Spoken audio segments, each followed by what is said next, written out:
You don't have to search for tragedy in Gaza. It finds you on every street, strewn with trash and stagnant water, desolate and foreboding. So we've just crossed the border into southern Gaza. This is the first time we've actually been able to get into Gaza since October 7th, and we are now driving to a field hospital that has been set up by the UAE.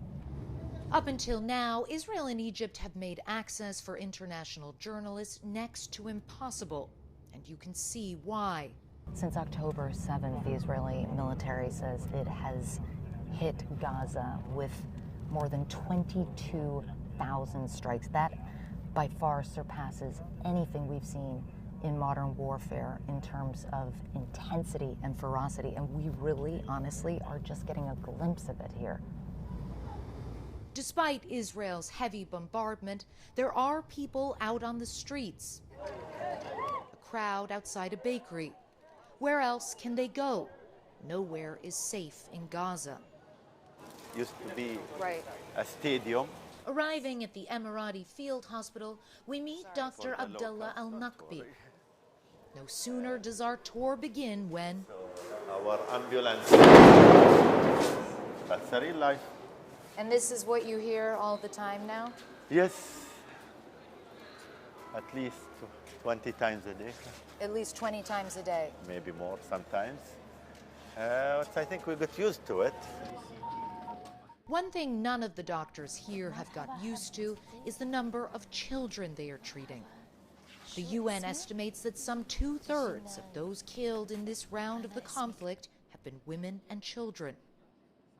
8-year-old Janan was lucky enough to survive a strike on her family home that crushed her femur but spared her immediate family. She says she's not in pain, so that's good. Her mother, Hiba, was out when it happened. I went to the hospital to look for her, she says, and I came here and I found her here. The doctors told me what happened with her, and I made sure that she's okay. Thank God.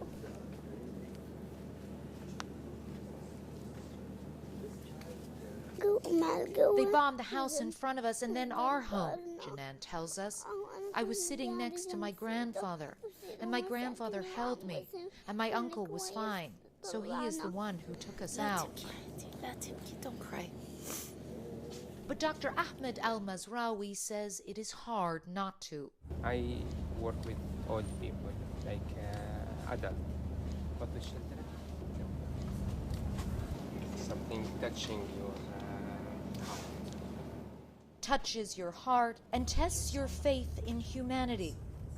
As we leave Janan, Dr. Al-Nakbi comes back with the news of casualties arriving from the strike just 10 minutes earlier.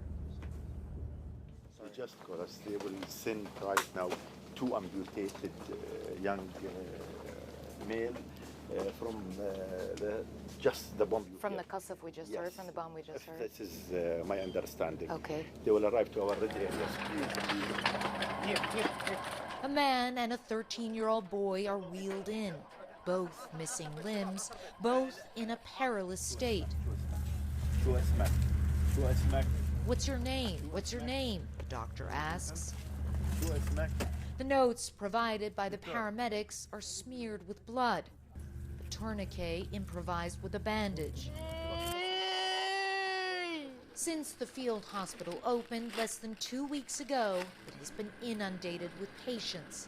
130 of their 150 beds are already full. So let me understand this. You are now basically the only hospital around that still has some beds? I guess so, yes. Or maybe I'm very sure of that, because they are telling me one of the hospitals with a capacity of 200, they are accommodating 1,000 right now. And the next door hospital, I'm not very sure, he said like 50 to 100, it has maybe 400 to 500 patients. So at one occasion he called me, he said, I have 3 patients in each bed, please take any. I told him, send as many as you can. I mean, we've been here 15 minutes, and this is already what we're seeing. And this is, you heard it, you see it. In every bed, another gut punch.